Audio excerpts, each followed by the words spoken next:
What's up guys, it's Cold Lefty here. Today we're going to be looking at the most annoying areas of each world. One thing I want to note before we get started is that these are all based off my opinion, so if one of you guys disagree with me or have another idea or opinion about one of the world's areas, please feel free to leave a comment below. I want to hear what you guys have to say. Also, I'm trying to work out my new microphone settings, so give me some feedback on the sound quality if you'd like as well. Other than that, please make sure to hit the subscribe button and chill with me for the future videos. If you like the video, make sure to like it. If you don't, well then don't like it. I'm just going to go through the worlds in order, so let's get started with the one and only Wizard City. For Wizard City, we have Golem Court. I know we are only on the first world and this already might be a controversial decision, but it was a hard decision. For Wizard City, it was between Golem Court, Dark Cave, and Firecat Alley for me in terms of which place is the most annoying. However, I have way too many traumatizing memories here in Golem Court. I remember being probably in 3rd grade trying repeatedly to beat Golem Tower, yet I just couldn't do it. Obviously, I eventually beat it, but I think it's a very big challenge for new players, and it's very difficult.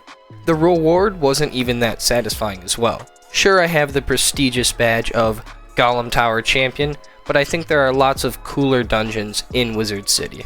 The only good thing about Golem Court is that it has the one and only Sir Reginald Baxby. I love you, Reginald. Anyways, that's all for Wizard City. Let's get going to Krokotopia. Next up on the list is Krokotopia, and I'm not sure if any of you will even recognize where we are, but we are in the Hall of Champions.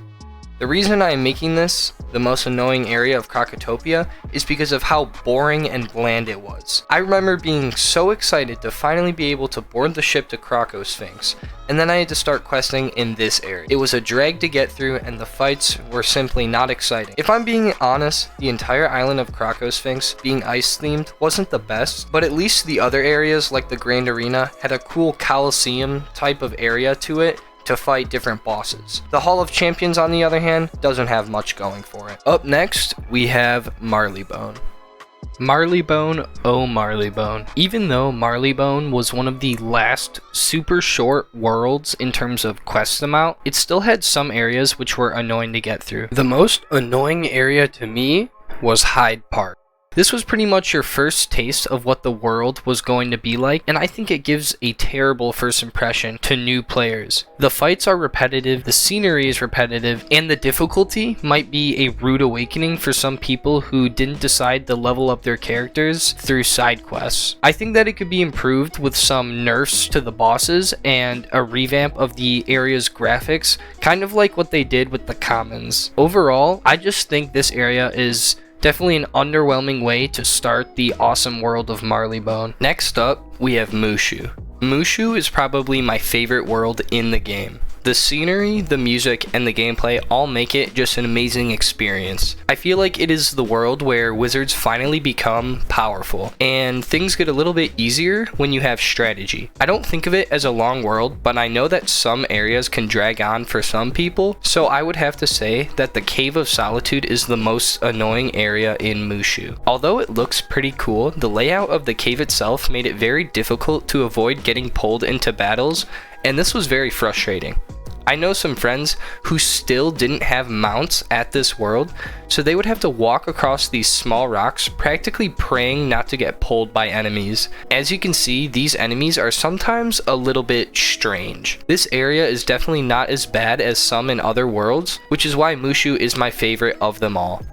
And for the last world we'll be covering today, we have Dragonspyre, the OG final world. I remember the countless quests that had to be done to finally reach Malistaire in this place. No area annoyed me more than the Crucible, or Krokotopia, I don't know. The Crucible was basically the midpoint of Dragonspyre, and it offered pretty much zero unique features to it. The entire world of Dragonspyre is a topic for another day and another video, but the repetitive style of questing involving numerous boss battles where you would get spammed with weakness was the worst. I was so happy to finally get to Dragonspyre Academy and out of the Necropolis because of areas like this. I feel like I fought so many Russian dudes that I started to pick up an accent. One thing I did like about Dragonspyre was the Labyrinth dungeon. It was a good challenge, and it also had a really cool scene to it where you would walk through the lava. Alright guys, that's gonna wrap up today's video. I hope you guys enjoyed hearing my opinions about the most annoying places. If you disagree with me or agree with me, please let me know in the comments. I'll read every single one of them. If you guys want a part 2 covering the second arc and some of the other worlds we couldn't get to today, make sure to like the video and don't forget to subscribe to chill with me in future videos. Have a good one, guys.